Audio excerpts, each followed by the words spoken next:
South east corner സമ്പത്തിന്റെ ഡയറക്ഷനിൽ അവർക്കൊരു ടോയ്ലറ്റ് വന്നു. അത് സാമ്പത്തിക പ്രശ്നം അവരെ ഉണ്ടാക്കി. നോർത്ത് തൊഴിലിന്റെ ദിക്കിൽ അവർക്ക് ടോയ്ലറ്റ് വന്നു. അത് തൊഴിൽ തടസ്സം സൃഷ്ടിച്ചു.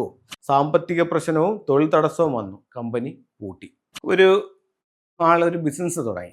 ബിസിനസ് തുടങ്ങി അടുത്ത ഒരു വർഷത്തിനകത്ത് വെച്ച് ആ ബിസിനസ് ഫ്ലോപ്പായി, അത് ക്ലോസ് ചെയ്തു. അപ്പം എന്ത് കൊണ്ട് അത് അങ്ങനെ സംഭവിച്ചു എന്ന് ചോദിച്ചു കഴിഞ്ഞാൽ സ്ഥാപനം ഞാനൊന്ന് കൺസൾട്ട് ചെയ്തിട്ടുണ്ടായിരുന്നു. അതിന് ശേഷമാണ് കൺസൾട്ട് ചെയ്തപ്പോൾ എനിക്ക് അവിടെ നിന്ന് മനസ്സിലാക്കാൻ സാധിച്ചതെന്ന് പറഞ്ഞു കഴിഞ്ഞാൽ 450 സ്ക്വയർ ഫീറ്റോളം വരുന്ന ഒരു ഹാളായിരുന്നു. അതിലായിരുന്നു അവരത് ചെയ്തിട്ടുള്ളത്. ഇതിനെ ഞാനൊന്ന് 9ആയിട്ട് ഡിവൈഡ് ചെയ്യാം. അപ്പം നിങ്ങൾക്ക് കുറച്ചും കൂടെ ഈസി ആവും. ഇതിൽ 8 ഡയറക്ഷൻസ് ഞാൻ എഴുതാം. ഈസ്റ്റിൻ്റെ നേരെ ഓപ്പോസിറ്റ് വെസ്റ്റ്, സൗത്തിൻ്റെ നേരെ ഓപ്പോസിറ്റ് നോർത്ത്, സൗത്തും വെസ്റ്റും കൂടെ ചേർന്ന് സൗത്ത് വെസ്റ്റ്, നോർത്തും വെസ്റ്റും കൂടെ ചേർന്ന് നോർത്ത് വെസ്റ്റ്, നോർത്തും ഈസ്റ്റും കൂടെ ചേർന്ന് നോർത്ത് ഈസ്റ്റ്, സൗത്തും ഈസ്റ്റും കൂടെ ചേർന്ന് സൗത്ത് ഈസ്റ്റ്. അപ്പോൾ 8 ഡയറക്ഷനായി. അപ്പോൾ ഇതിൻ്റെ മെയിൻ ഡോർ, ഈ സ്ഥാപനത്തിൻ്റെ മെയിൻ ഡോർ എന്ന് പറയുന്നത് ഈ ഒരു ഡയറക്ഷനിലായിരുന്നു. ഇതിൻ്റെ സൗത്ത് ഈസ്റ്റിൽ ഒരു ടോയ്ലറ്റ് ഉണ്ടായിരുന്നു. ഇതിൻ്റെ നോർത്തിൽ, അതായത് ഇവിടെ ഇദ്ദേഹത്തിൻ്റെ ഓഫീസ് ഉണ്ടായിരുന്നു. ഇദ്ദേഹത്തിൻ്റെ ടോയ്ലറ്റ്, അതായത് ഓണറുടെ ടോയ്ലറ്റ് ഇവിടെ ആയിരുന്നു.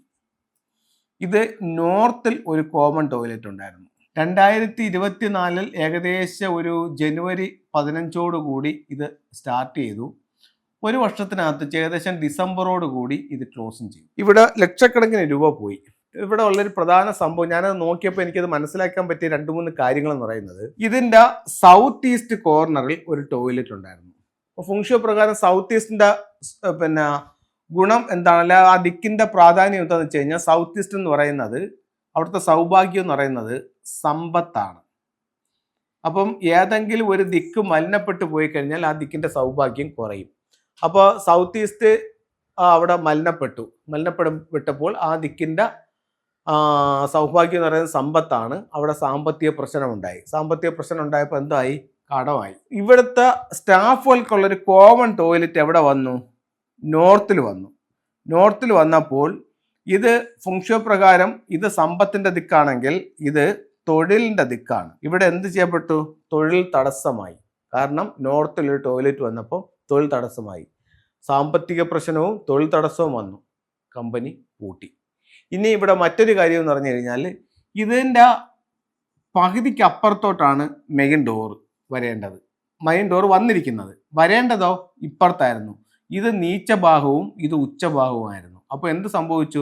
നീച്ചത്തിലൊരു ഡോറ് വന്നു. അതും ഒരു കാരണമാകാം. അടുത്തത് മറ്റൊരു കാരണം എന്ന് പറഞ്ഞു കഴിഞ്ഞാൽ, 2024 ഫംഗ്ഷൻ പ്രകാരം പടിഞ്ഞാറ് വശത്ത് വന്നിരുന്ന നക്ഷത്രം എന്ന് പറയുന്നത് 5 ആയിരുന്നു. 5ന്റെ സ്വഭാവം എന്താണ്? Total loss. അപ്പം എത്ര കാര്യങ്ങൾ അവരെ ബാധിച്ചു? 4 കാര്യങ്ങൾ നമുക്ക് പുറമേ നിന്ന് നോക്കുമ്പോൾ ഇവരെ ബാധിച്ചിരിക്കുന്നു. ഇതിൻ്റെ ഫ്ലൈങ് സ്റ്റാർ കണക്ക് ഞാൻ എടുത്തില്ല, കാരണം ഓൾറെഡി പൂട്ടിപ്പോയതാണ്. അവർ എന്നെ വീട് കൺസൾട്ട് ചെയ്യാനായിട്ട് വിളിച്ച്, ഇത് ക്ലോസ് ചെയ്തതിനു ശേഷം വീട് കൺസൾട്ട് ചെയ്യാനായിട്ട് വിളിച്ചപ്പോൾ അവർ പറഞ്ഞു ഇന്നണക്കൊരു സ്ഥാപനം ഉണ്ടായിരുന്നു. നമ്മൾ ജസ്റ്റ് ഒന്ന് കാണാമെന്ന് പറഞ്ഞപ്പോഴത്തേക്ക് അവർ ഒന്ന് തുറന്ന് കാണിച്ചിട്ട് ഞാൻ ആ കോമ്പസ് വെച്ച് മനസ്സിലാക്കിയ കാര്യങ്ങളാണ് ഇത്രയും. ഒന്ന്, സൗത്ത് ഈസ്റ്റ് കോർണർ സമ്പത്തിൻ്റെ ഡയറക്ഷനിൽ അവർക്കൊരു ടോയ്ലറ്റ് വന്നു. അത് സാമ്പത്തിക പ്രശ്നം അവരെ ഉണ്ടാക്കി. നോർത്ത് തൊഴിലിൻ്റെ ദിക്കിൽ അവർക്ക് ടോയ്ലറ്റ് വന്നു. അത് തൊഴിൽ തടസ്സം സൃഷ്ടിച്ചു. അത് കഴിഞ്ഞിട്ട് ഇതിൻ്റെ ഉച്ചനീച്ച ഭാഗങ്ങൾ എടുക്കുമ്പം ഉച്ചത്തിലല്ല അവരുടെ ഇത് വന്നിരിക്കുന്നത്.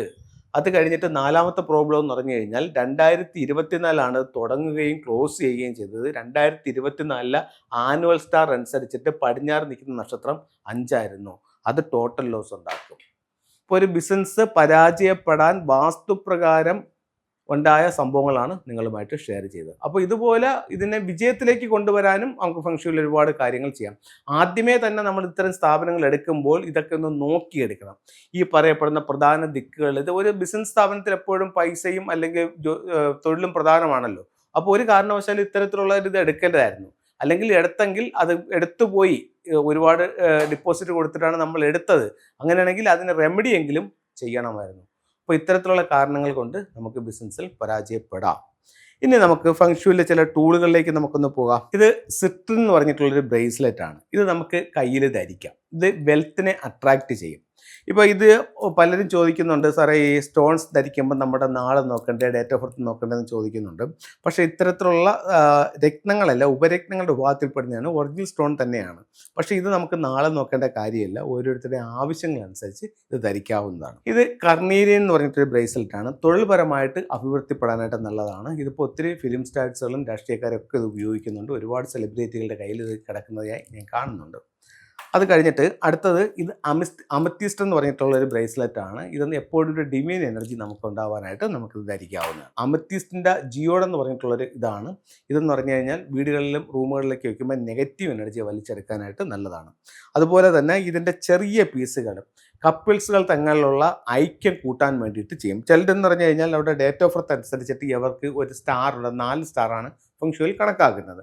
അപ്പോൾ ഇവരുടെ ഡേറ്റ് ഓഫ് ബർത്ത് അനുസരിച്ച് അവർ അനിമൽ എടുക്കുമ്പോൾ ഈ ഹസ്ബൻഡിൻ്റെയും വൈഫിൻ്റെയും കൂടെ അനിമൽ തങ്ങളിൽ ക്ലാഷ് ഉണ്ട്, അല്ലെങ്കിൽ അവർക്കൊരു കോമ്പിനേഷൻ കുറവുള്ളതുണ്ട്. അപ്പോൾ അങ്ങനെയാണെങ്കിൽ 1 സ്റ്റാർ, 2 സ്റ്റാർ, 3 സ്റ്റാർ, 4 സ്റ്റാർ എന്ന് പറഞ്ഞിട്ടാണ് കിടക്കുന്നത്. 1 സ്റ്റാറേ ഉള്ളതെന്നുണ്ടെങ്കിൽ ഇത്തരത്തിലുള്ള ഒരു അമത്തിസ്റ്റ് എടുത്തിട്ട് ഒരു റെഡ് റിബൺ കെട്ടിയിട്ട് അവർ ഈ കപ്പിൾസ് കിടക്കുന്ന ബെഡിൽ ഈ ലേഡി കിടക്കുന്ന ഭാഗത്തായിട്ട് അവിടെ കാല് വരുന്ന സ്ഥലത്തായിട്ട് കട്ടിലിൽ ഒരു റെഡ് റിബണിൽ ഇതിങ്ങനെ ഹാങ് ചെയ്തിടുന്നത് ഇവർ തങ്ങളുള്ള ഐക്യം വർദ്ധിപ്പിക്കാനായിട്ട് നല്ലൊരു ടൂളായിട്ട് ഫെങ്ഷുയിൽ എന്നെ കണക്കാക്കുന്നുണ്ട്. അപ്പോൾ എല്ലാവർക്കും എല്ലാ ഐശ്വര്യങ്ങളും ഉണ്ടാവട്ടെ എന്ന് പ്രാർത്ഥിച്ചുകൊണ്ട് നിർത്തുന്നു. നന്ദി, നമസ്തേ.